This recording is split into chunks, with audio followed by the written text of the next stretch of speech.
పైగా ఎంపీ సీట్లు గెలుస్తాం 90 రోజుల యాక్షన్ ప్లాన్ రెడీ చేసినాం కిషన్ రెడ్డి కేంద్రంలో మూడోసారి గెలిచి హ్యాట్రిక్ కొడతాం అసెంబ్లీ ఎన్నికల్లో అనుకున్న రిజల్ట్ రాకున్నా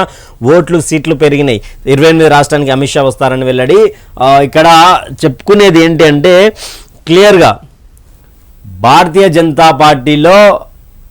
ఇద్దరు ప్రముఖ నాయకుల మధ్య పచ్చిగడ్డి వేస్తే బగ్గుమనేలా ఉంది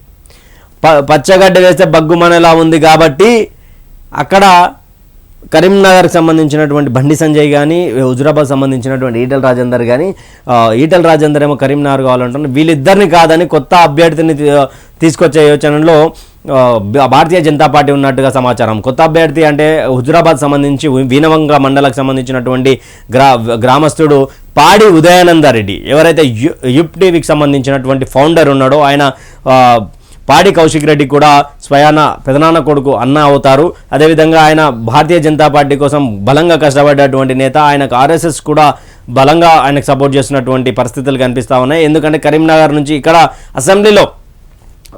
ఈసారి గెలిచినటువంటి భారతీయ జనతా పార్టీ ఎమ్మెల్యేలు 8 మందిలో ఒక పాత నేతగా బీజేపీ పాత నేతగా ఒక రాజసింగ్ ఉంటే కాంగ్రెస్ పార్టీ నుంచి ఆల్రెడీ ఒకసారి గెలిచినటువంటి మాజీ ఎమ్మెల్యే ఇప్పుడు ప్రస్తుత ఎమ్మెల్యే కాంగ్రెస్ పార్టీలో ఉన్నటువంటి ఏలేటి మహేశ్వర్ రెడ్డి బీజేపీకి రావడం ఆయన కూడా ఫ్లోర్ లీడర్ ఇవ్వడం భారతీయ జనతా పార్టీ వాళ్ళిద్దరు తప్ప మిగతా 6 ఫేస్లు కూడా కొత్త ఫేస్లు అందుకే కొత్త ఫేస్లను తీసుకపోతే న్యూట్రల్గా ఉన్నటువంటి ఫేస్లని కూడా భారతీయ జనతా పార్టీని నమ్మే అవకాశం ఉంది అంటూ కూడా భారతీయ జనతా పార్టీకి సంబంధించినటువంటి కేంద్ర అధిష్టానం దీనికి చకచక అడుగులు వేస్తుందని కూడా సమాచారం అందుతుంది చూడాలి మరి 10కి పైగా అంటే నిజానికి కూడా 33 లక్షల ఓట్ బ్యాంక్ని 16% ఓట్ షేర్ని చీల్చి వాళ్ళకంటూ కూడా 16% ఓట్ బ్యాంక్ ఉంది అని కూడా కొంతమేరకు భారతీయ జనతా పార్టీపై కూడా తెలంగాణలో అసహనం వ్యక్తం చేస్తూ ఉన్నారు ఎందుకంటే బండి సంజయ్ని తప్పించడం ఇవన్నీ వల్ల అసెంబ్లీలో కొంతమేరకు సీట్లు తగ్గాయంటూ కూడా మరి 28 తారీఖున రేపు అమిత్ షా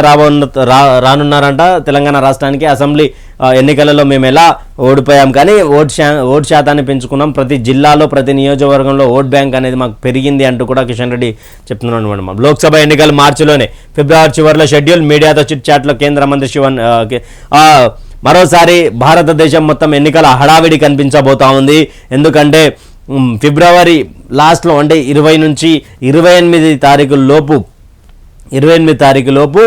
షెడ్యూల్ విడుదలయ్యే అవకాశం ఉంది మార్చిలో ఎన్నికలు రాబోతా అంటూ కూడా కేంద్ర మంత్రి అదేవిధంగా తెలంగాణ రాష్ట్ర బీజేపీ చీఫ్ కిషన్ రెడ్డి చెప్తా ఉన్నాడు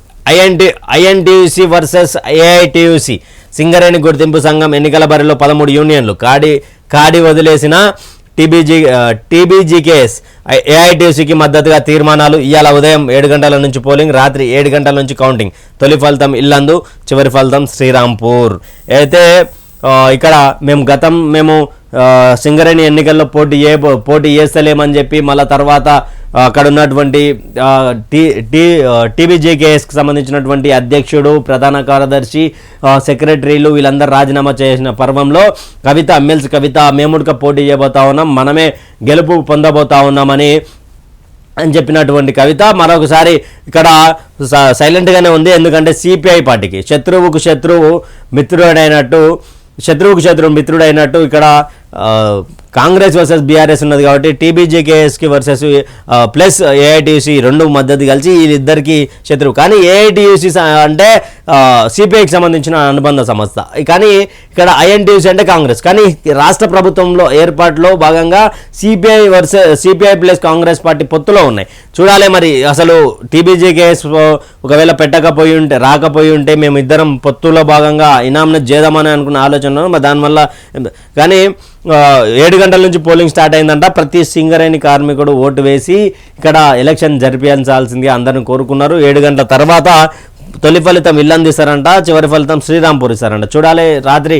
దీని గురించి కూడా మాట్లాడుకునే ప్రయత్నం చేద్దాం వైఆర్టీవీ తెలంగాణలో ఇచ్చే ప్రయత్నం అయితే